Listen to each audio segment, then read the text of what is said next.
गोस्वामी तुलसी बाबा रामचरितमानस में लिखा था प्रसंग आप सबके गोस्वामी के सुनाई भाई कि भरद्वाज मुनि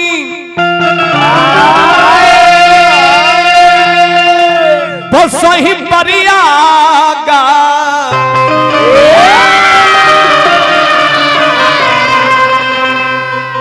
राम चरण रति अति अनुरागा। भरद्वाज मुनि बसहि प्रयागा। एक समय में जब प्रयागराज में भरद्वाज बाबा रहत रहे वही समय में जगबलिक मुनि महाराज आ गईनी। जब भरद्वाज बाबा देखनी कहनी कि सरकार जब आ गइल बानी तब तनी हमरा के कुछ ज्ञान दिहल जाए। देखिए दुनिया में सबके इलाज बा, शंका संदेह के कोनो इलाज नहीं। और सही शंका संदेह भइल के करा पर सती जी के हो गई भगवान राम पर। भरद्वाज बाबा कहनी कि जब आ गइल बानी तो हम सुनले बानी अनेकों की एगो राम राजा दशरथ जी के लड़का, एगो राम जब जनकपुर जाके धनुष तुर के सीता जी के ब्याह करके लेके चली अइले, एगो राम जे लंका में जाके रावण के मार दिहले। ई राम एगो हवे कि अनेको राम बाड़े। जगबलिक मुनि महाराज कहनी कि भरद्वाज जेंग भगवान पर तू शंका संदेह कैले बाड़ो और सही संदेह एक बार शंकर जी के औरत कैले रहले। भरद्वाज बाबा कहनी कि ऊ कवना समय के बात जब जगबलिक मुनि महाराज कहनी कि सुना हम सुनावता नहीं कि शंकर जी की औरत कब शंका कैले रहे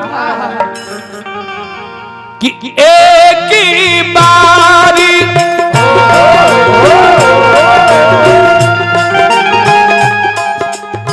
त्रेता युग माही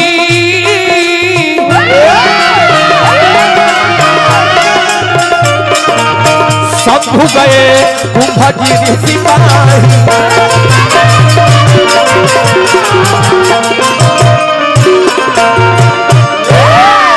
एक बार त्रेता युग माही शंभु गए कुंभजी ऋषि पाही संग सती जगजननी भवानी तप्पू जही ऋषि अखिलेश्वर।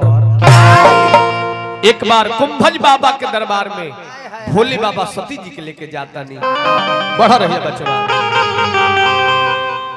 भोले बाबा सती जी के लेके जाता नहीं तो एक दिन भोले भंडारी आ गइल कुंभज के दुआरी। तो एक दिन भोले भंडारी गइल कुंभज के दुआरी। तो एक दिन भोले भंडारी गइल कुंभज के दुआरी।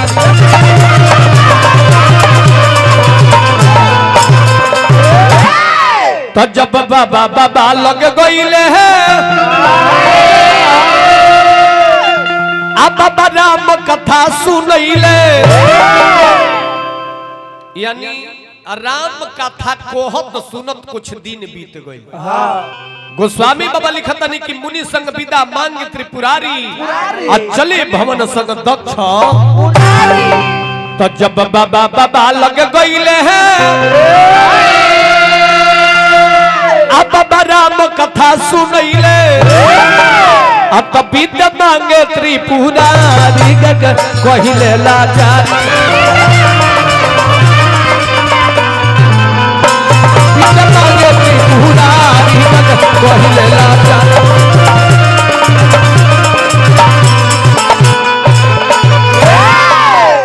अब इतने में भोला बाबा जात रहनी कैलाश पर अब मन में सोचता नहीं कि विष्णु अवतार राम के गुप्त रूप में अवतार भइल बा ये नेत्र से कब दर्शन हो जाए।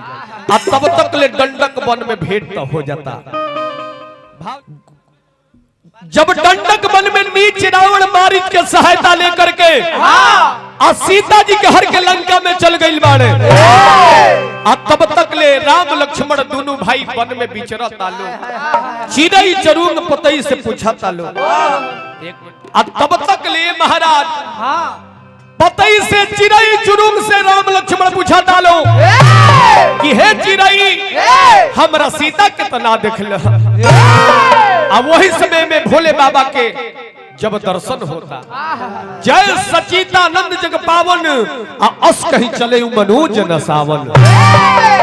जब भोले बाबा सचिदानंद जग पावन कही के प्रणाम कैले बानी, सती जी के मन में यह संदेह हो गइल बा कि बतावा जेकरा के तीनों त्रिलोक कहल जाला आ तीनों त्रिलोक दुनिया पूजे भोले बाबा के, हई दुगो राजकुमार के घूमे वाला के सचिदानंद जग पावन कही के प्रणाम कैले बानी। सती जी कहली कि स्वामीनाथ के हवे? भोले बाबा कहतनी अकी जे करा के कोइनी हा परना ई श्री राम हवा। अरे तो जे करा के कोइनी हा परना ई श्री राम हवा।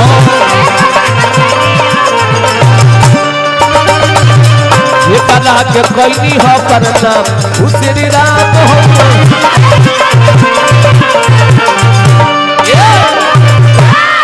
अरे तब भाग्य के विधाता हवन, अरे सब कर इदाता हवन। लालू भैया हमारा पुरस्कार दिले बानी जिला पंचायत प्रत्याशी वार्ड नंबर 48 से। तब भाग्य के विधाता हवन, अरे सब कर इदाता हवन। ए सती चिन्हई के हवन, तब ब्रह्मा शिव पूजे जे करना श्री राम हवन। ब्रह्मा शिव पूजे जे करना श्री राम हवन।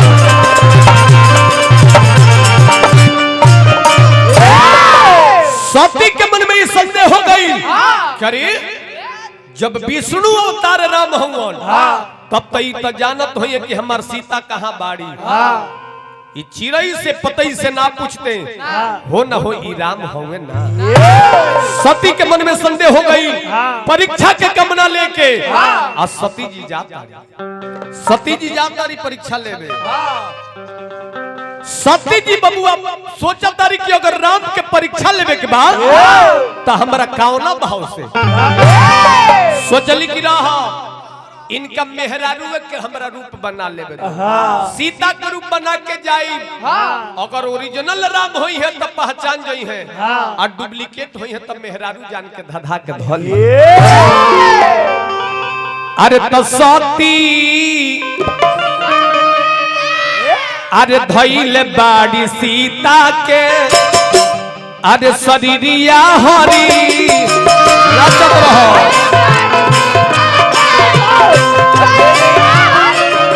सती धइले बाड़ी सीता के शरीरिया हरी।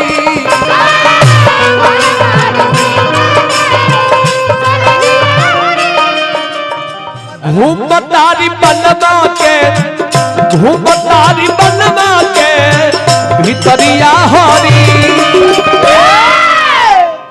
काहे तो घूमतारी बनवा के, घूमतारी बनवा के भितरिया हरी। अरे तो सती अरे धइले बाड़ी सीता के शरीरिया हरी। सती धइले बाड़ी सीता के शरीरिया हरी।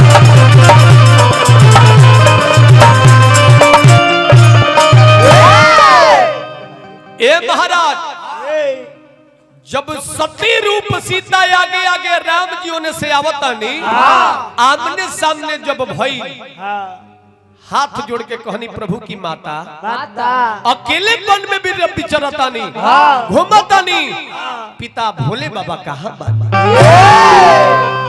अब सती जी मन ही मन ला जाए लगल आ कहत तरीका कि सुनी राम जी के बतिया,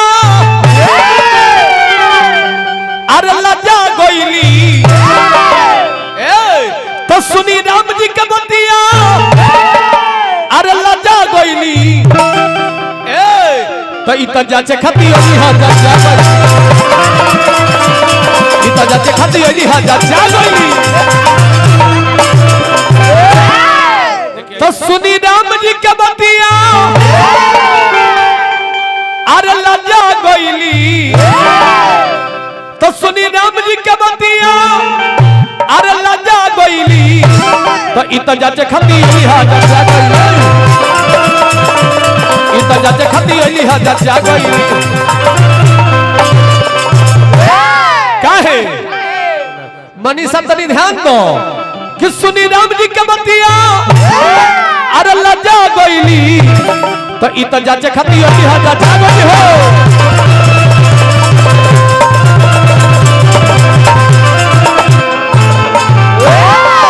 अब प्रभु माया का दिखौनी राम जी कि सती जी जे नेता को तरी ओनिए राम लक्ष्मण सीता। पूर्व पश्चिम देखतरी जे नेता को तरी तो राम लक्ष्मण सीता। अब आंख मुदा को ले ही जा रही गली भगवान आगे बढ़ गई। धन्य धन्य रुपया पुरस्कार देता नहीं। आप भोले बाबा के लगे गई बड़ी। भोले बाबा देख ले कि कारनामा का कोइले बड़ी। मन ही मन लगे जब बैठा तारी आ लगे जब बैठा तारी भोले बाबा कहनी कि ना सती ना तुम माई के रूप बना ले बाड़ू। आ यदि तहरा से प्रेम करब अगर प्रीत करब तो हमार भक्ति के मार्ग टूट जाई। मन ही मन संकल्प ले ले बानी। संकल्प ले ले बानी तब तक ले आकाश मार्ग से आकाशवाणी हो गई बा। हे भगवान शंकर जोन राम के प्रति अपना मन में संकल्प ले ले बानी ये धरती पर राम के प्रति संकल्प केहू ना लेबे। सती जी लगे बैठल बाड़ी आ कुछ लीला जानत नहीं खी। मने मने संकल्प ले ले बानी। सती जी पूछत तारी के स्वामीनाथ हे भोलेनाथ रुबा कैसन मन में संकल्प ले ले बानी कि शिव जी अद खा गई क्रिया अरे अब भेंट ना होई।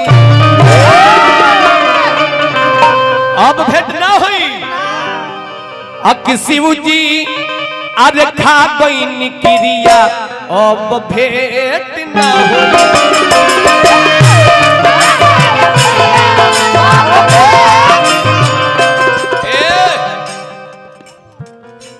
रूप बनल बाडू बाई के ममिला से टना होई।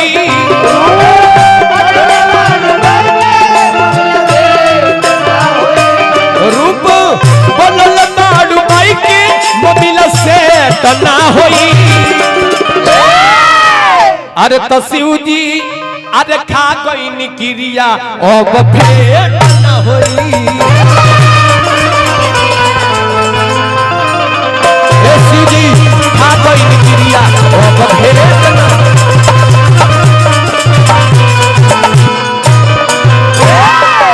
ए महाराज 87,000 बरिस खातिर समाधि भोला बाबा लगावल चाहता नहीं तब तक ले आकाश मार्ग से विमान को ही जाता समाधि लगावे बैठल बानी बबुआ।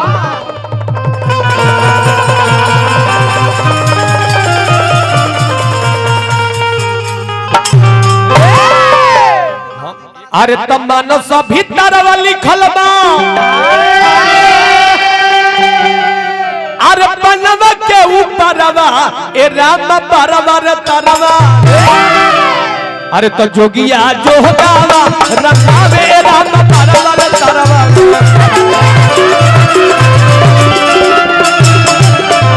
जोगिया जो गावा रखावे ए राम परवर तरवा।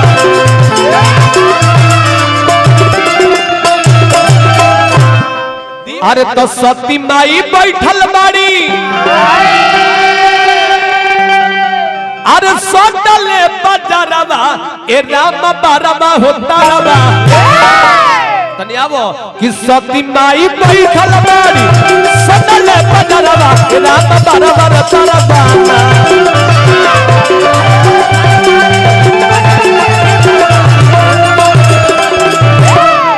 ए राम बरवा तरवा तो पति बिना केहू ना सहरवा ए राम बरवा तरवा।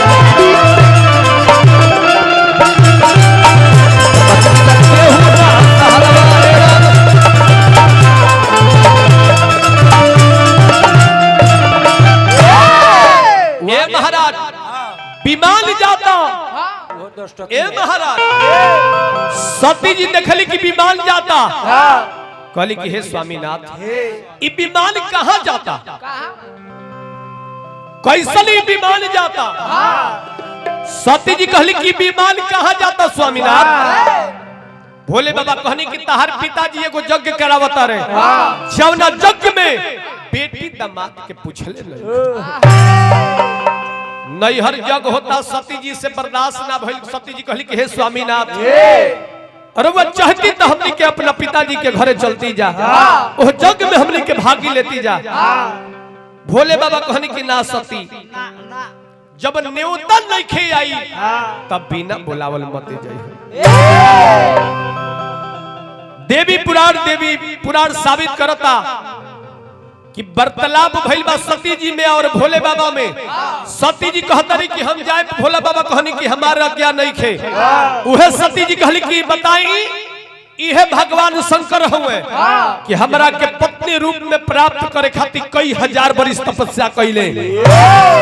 आज इनकर मेहरारू हो गई बानी तो हमारा प्रशासन करता रहे। प्रमाण मिलता कि अपन विराट रूप धले बाड़ी, वो विराट रूप से 10 गो छाया बन गई, 10 गो देवी के उत्पत्ति हो गई। ये देवी पुराण साबित करता। सती जी गई बाड़ी, जब देखले बाड़ी कि सबके स्थान बा, हमरा स्वामीनाथ भोले बाबा के स्थान नहीं। लिखल का बा, जब यज्ञशाला में गई बाड़ी केहू ना देख के हौसले बा, एगो बहिन के लड़की हंस कि साधन मिलही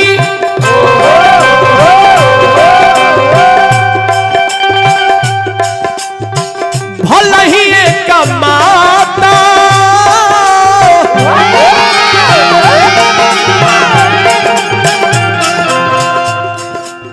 भगनी मिली बहुत मुस्कुराता।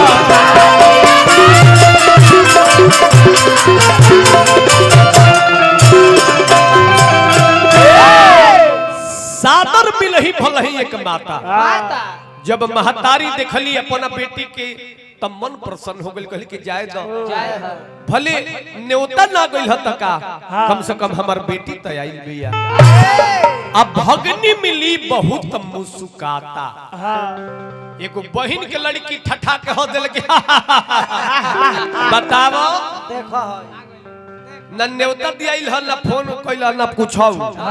ए घड़ी कह दी हस आ मौसी त धधाई चली आई बा, लेकिन वो भगनी हंसते हली हंसी बर्दाश्त ना भइल सती जी से। कहीं प्रमाण मिलता कि स्वयं अपना शरीर से अग्नि प्रज्वलित कर लेली, आ कहीं प्रमाण मिलता कि हवन कुंड में जाके कूद गईली आ धा जरे लगली। एले भोले बाबा भी जब सती अइली तो दुगो गढ़ भेज देले रहनी कि जा लो देखिए लो हमरा सती के कोनो दुर्गति ना हो। आखि सती जी के मन में भइल भारी अपमानवा,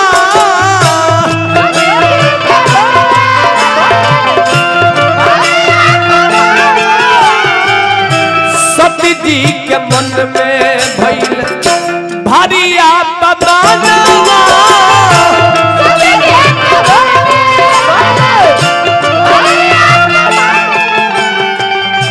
हवना में कूद गईली, हवना में कूद गईली, अरे डर लगली तानावा। सती के शरीर धा जरी लागल। हे महाराज सती जरतरी अपना पति भोले बाबा के याद करतरी।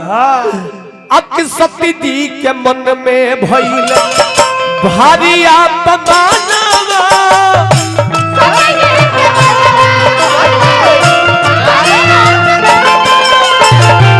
सती जी के मन में भइल भारी अपमानवा।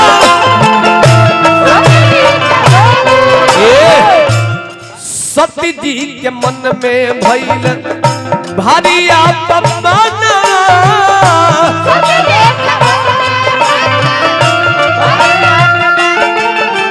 ए महाराज सती के लाश धा जरता। आई अपना स्वामीनाथ से यह कहते कि हे स्वामीनाथ हमरा के क्षमा करब राउर बात ना मननी है नैहर आइल बानी ऐसन दशा होता हवना में कूद गईली हवना में कूद गईली अरे जरा लगल ताना अरे सती जी के मन में भइले भारी आपदा सती के मन में भइले भारी आपदा